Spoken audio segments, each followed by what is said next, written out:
الحمد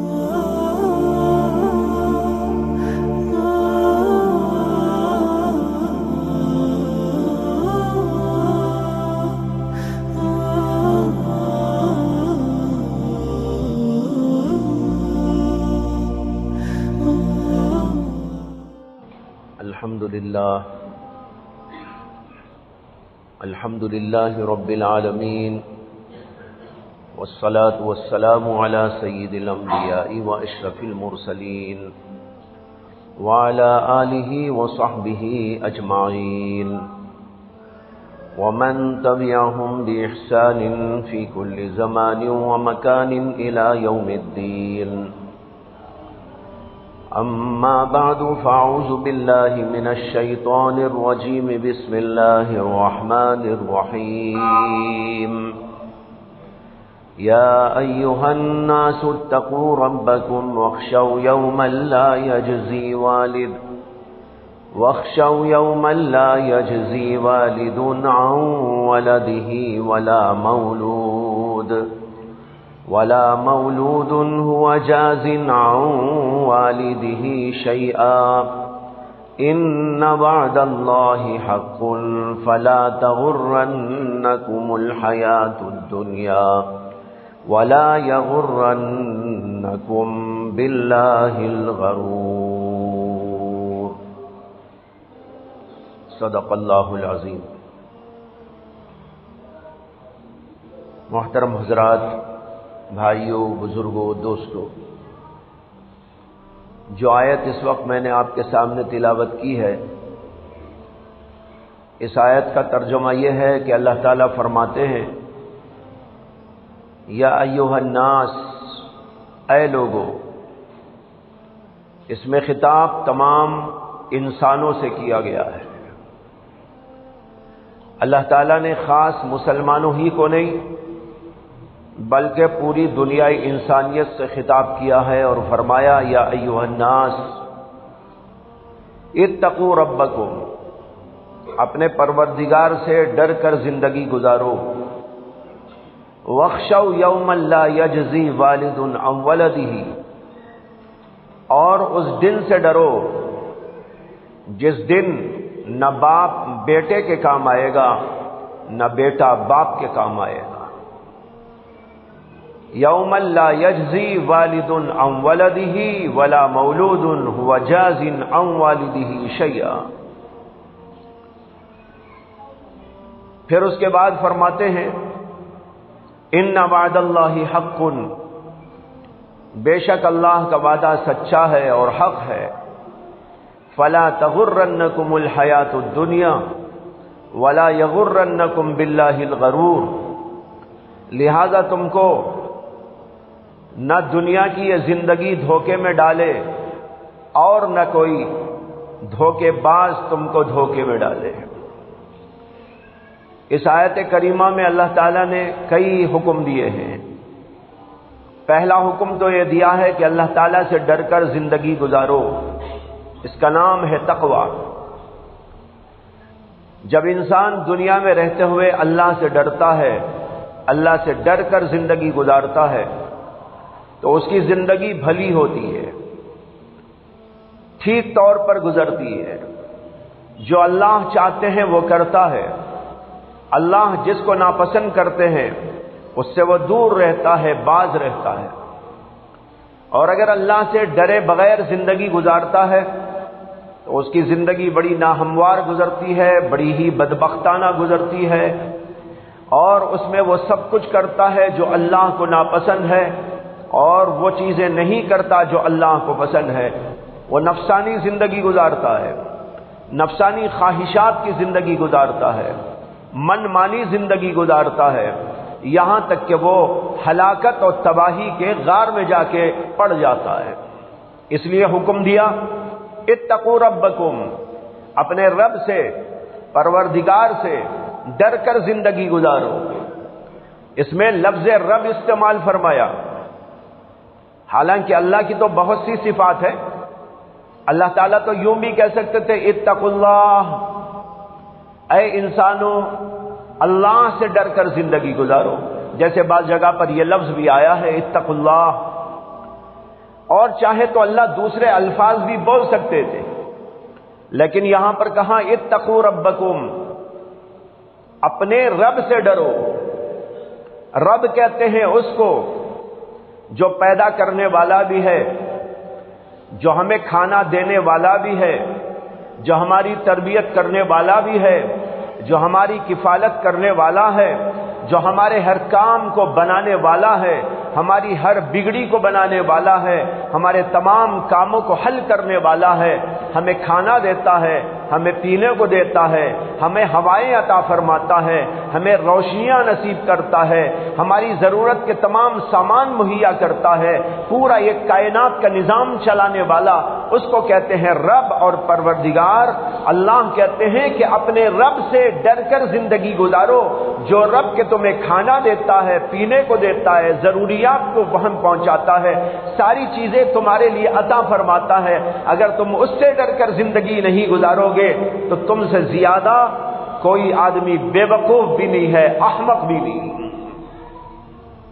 جو ہمیں کھلاتا ہے، جو ہمیں پلاتا ہے، جو ہمیں ہر چیز عطا کرتا ہے، اس سے نہ ڈرے تو پھر کس سے ڈریں گے؟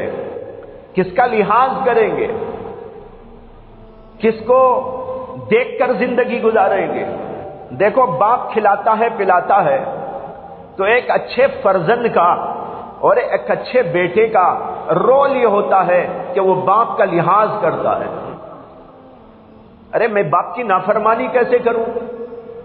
میں اپنے ابا کو ناراض کیسے کروں جو ہر وقت میری کفالت کرتے ہیں، میری تربیت کرتے ہیں، میری ضرورتوں کو بہم پہنچاتے ہیں، میرے ہر کام کو بنانے کے لیے تیار رہتے ہیں، جو اپنی نیند کو میری نیند کے لیے قربان کر دیتے ہیں، جو اپنی ضروریات کو میری ضروریات پوری کرنے کے لیے ختم کر دیتے ہیں، وہ ابا جو اتنا کچھ میرے ساتھ میں کرتے ہیں، میں ان کا لحاظ نہ کروں تو کس کا کروں؟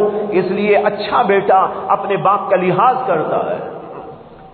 اللہ کہتے ہیں کہ باپ سے بڑھ کر تو میں ہوں، باپ تو تمہیں دیتا ہے تو میرے سے لے کے دیتا ہے، باپ تمہیں کھلاتا ہے تو میرے سے لے کر کھلاتا ہے، باپ خود کہیں سے لے کر نہیں آ سکتا جب تک کہ اللہ نہ عطا فرما دے۔ باپ کے دل میں اگر تمہاری محبت ہے تو وہ میری دی ہوئی محبت ہے۔ اگر بچے کو باپ اپنی کفالت میں لیتا ہے، تربیت میں لیتا ہے اور اس کی ضروریات کو پورا کرتا ہے، وہ سب کچھ میرے دینے کی وجہ سے تمہارے ساتھ میں اچھا سلوک کرتا ہے۔ اگر میں اس کو نہ دوں تو وہ تو کچھ بھی تمہارے لیے نہیں کر سکتا۔ جب تم باپ کا لحاظ کرتے ہو، ماں کا لحاظ کرتے ہو، اپنے بڑوں کا لحاظ کرتے ہو، تو اپنے رب کا لحاظ کیوں نہیں کرتے؟ اس لیے اللہ نے کہا یا ایھا الناس اتقوا ربکم، اپنے پروردگار کا لحاظ کر کے زندگی گزارو۔ تقوی کے معنی ہے لحاظ کرنا۔ لحاظ جیسے بڑے کا لحاظ ہوتا ہے کہ بھئی یہ میرے بڑے ہیں، یہ میرے ابا ہیں، یہ میری اماں ہیں، یہ میرے دادا ہیں، یہ میری دادی ہیں، یہ میرے نانا ہیں، یہ میری نانی ہے، یہ میرے فلاں ہیں، یہ میرے استاد ہیں، یہ میرے شیخ ہیں، یہ میرے بزرگ ہیں، ان کا لحاظ کرنا چاہیے۔ اس لیے ان کی مرضی کے خلاف کچھ نہیں کرنا چاہیے۔ اسی لحاظ کا نام ہے تقوی کی زندگی، اللہ کا لحاظ کرتے ہوئے زندگی گزاری جائے۔ تو سب سے پہلا حکم تو اللہ نے دیا اتقوا ربکم، اے انسانوں اپنے پروردگار کا لحاظ تو کر لو، اس کی نافرمانی تو نہ کرو، جو وہ کہتا ہے وہ کرو، وہ جو نہیں کہتا وہ نہ کرو۔ یہ ہے اللہ کا لحاظ کر کے زندگی کرنا، اس کا نام ہے تقوی۔ اور دوسری بڑی اہم بات فرمائی وَاخْشَوْا يَوْمًا لَا يَجْزِي وَالِدٌ عَنْ وَلَدِهِ وَلَا مَوْلُودٌ هُوَ جَازٍ عَنْ وَالِدِهِ شَيْئًا، اور اس دن سے ڈرو۔ کون سا دن؟ وہ دن جس دن کے نہ باپ بیٹے کے کام آئے گا، نہ بیٹا باپ کے کام آئے گا، یعنی قیامت کا دن۔ اللہ نے قیامت کے دن سے ڈرنے کے لیے کہا، اور ڈرنے کا مطلب کیا ہے؟ ابھی سے اس کا لحاظ کر لو، اس کے لیے تیاری کر لو۔ وہ دن ایک دن آنے والا ہے